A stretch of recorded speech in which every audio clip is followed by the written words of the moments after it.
इस तरह के कई उदाहरण सामने आ रहे हैं 28 मई के बाद से। हालांकि अभी एक सप्ताह भी नहीं बीता है और इतनी बड़ी घटना उड़ीसा की सामने आ गई। 3 ट्रेनें एक साथ टकरा गई और लगभग 300 लोग।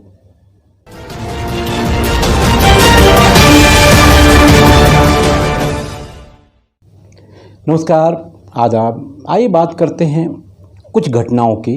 यानी 28 मई 2023 को संसद भवन के उद्घाटन के बाद की। दोस्तों, मैं जब वीडियो बनाता हूं तो जहां ये वीडियो बनाने का काम किया जाता है वहां रात के समय कुत्तों का भौंकना जो है शुरू हो जाता है। कभी कभी मेरे वीडियोस में ये आवाज़ भी आ जाती है, इसलिए क्षमा चाहूँगा, क्योंकि हमारे देश में कुत्तों को जान से मारने पर सुप्रीम कोर्ट का स्टे है और इंसान को कभी भी लोग मार देते हैं, तो आप देख ही रहे हैं। चाहे सरकार की नीति में पुलवामा के हमारे जवान चले जाएं, शहीद हो जाएं, चाहे रेलवे की गलती से अभी अभी उड़ीसा की जो घटना घटी है, हमारे 300 लोग इस रेलवे घटना में मारे गए और हज़ारों लोग हॉस्पिटल में भर्ती हैं। मगर इस देश में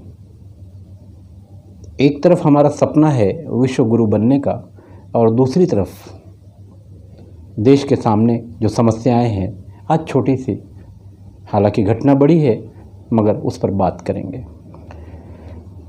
28 मई 2023 को हमारे देश को एक नया संसद भवन मिला जो करीब 971 करोड़ में बनकर तैयार हुआ और टाटा प्रोजेक्ट ने इसको बनाया। ये हमारे गौरव की बात है। मगर एक तरफ संसद भवन का उद्घाटन चल रहा था और वहीं जंतर मंतर पर देश की बेटियां जो पहलवान हैं उनके समर्थन में और लोग बैठे थे। पुलिस अपने डंडे की ताकत पर उन्हें गिरफ्तार कर रही थी।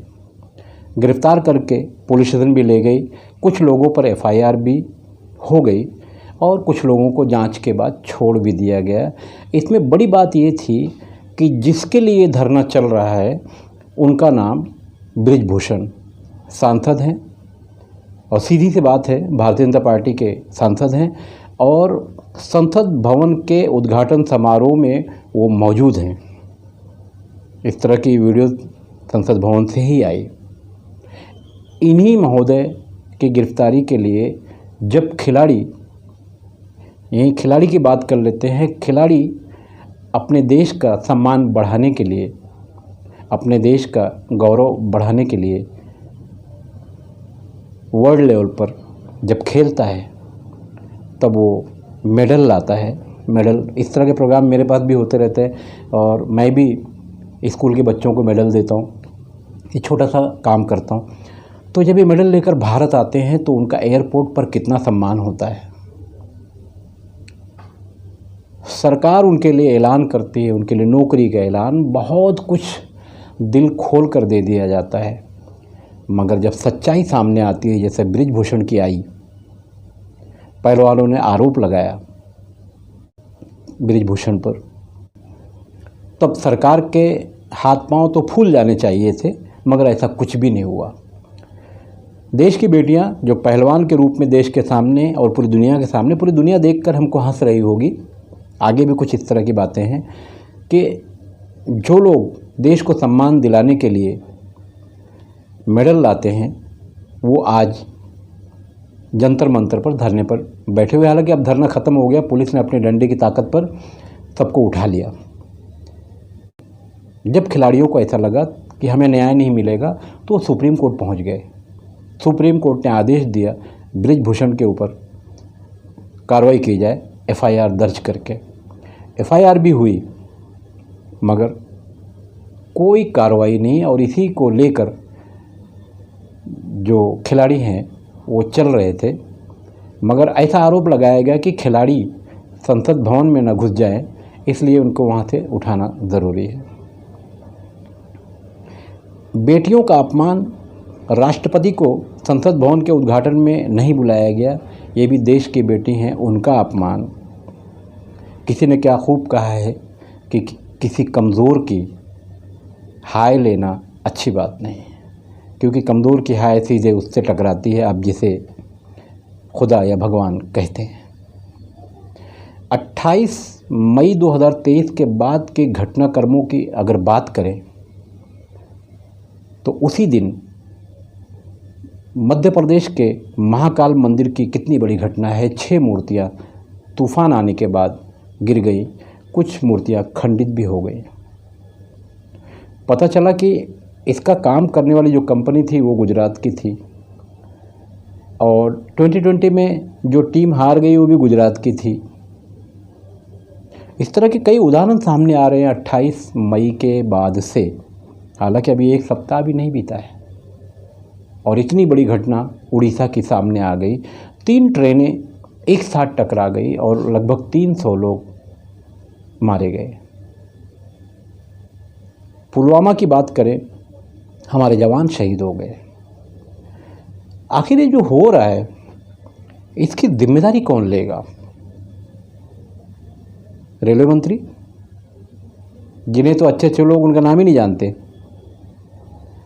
मगर मौके पर वो भी पहुंचे और ऐसे ऐसी वीडियो बनवा ली कि बस ऐसा लगता है कि इस रेल हादसे के गम में वो खुद ही रेल पटरी पर सो जाएंगे।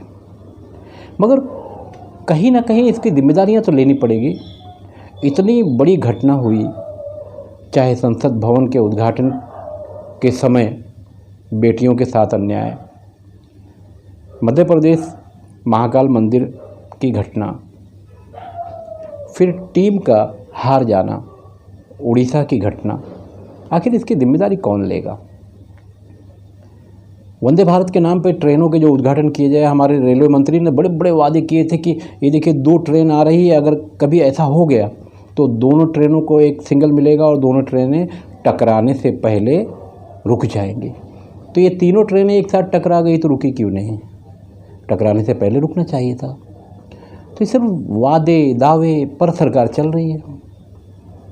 आपको अपने सारे गुनाह माफ़ कराने हो तो बीजेपी में चले जाइए। ऐसे ही लग रहा है, क्योंकि जो लोग गए बीजेपी में, भले वो अंदर ठीक ठाक ना हो मगर बाहर से ठीक ठाक है। ईडी, इनकम टैक्स, इस तरह की जो एजेंसियां सरकार के उसमें हैं, सीबीआई है, तो उससे बच जाते हैं, छतरी ओढ़ लेते हैं। जैसे बारिश में एक बैग बारिश आती है तो लोग जल्दी से छतरी खोलते हैं, मगर खोलते खोलते भीग जाते हैं। तो इसी तरह से लोग जब मुसीबत आती है जल्दी से भाग के बीजेपी में चले जाते हैं, और जाते जाते थोड़ा तो पहले से भीगे रहते हैं, कुछ अंदर जाने के बाद भीग जाते हैं और सब ठीक ठाक हो जाता है, छतरी एक लग जाती है। आखिर कब तक? देश में घटनाएं बढ़ रही हैं, आम इंसान मारा जा रहा है। आम इंसानों के बीच जो फौजी जवान हमारे सीमाओं पर जाकर देश की सुरक्षा करते हैं वो शहीद हो जा रहे हैं। रेलवे की घटना, हमारे जो खिलाड़ी गंगा में इस तरह के मेडल बहाने के लिए गए थे, ठीक है, कुछ लोगों के कहने पर उन्होंने मेडल को गंगा में नहीं बहाया और टकैत जी के हवाले कर दिया। तो ये जो है, कहीं ना कहीं तो किसी न किसी को जिम्मेदारी लेनी पड़ेगी। प्रधानमंत्री तो बोलते ही नहीं, और जिनका डिपार्टमेंट है वो बोलने को तैयार नहीं है। तो आखिर देश कैसे चलेगा? संसद भवन का उद्घाटन, उसके बाद की जो घटनाएं सामने आई हैं, कहीं ना कहीं लोगों को सोचने पर मजबूर कर रहे हैं कि आखिर हो क्या रहा है।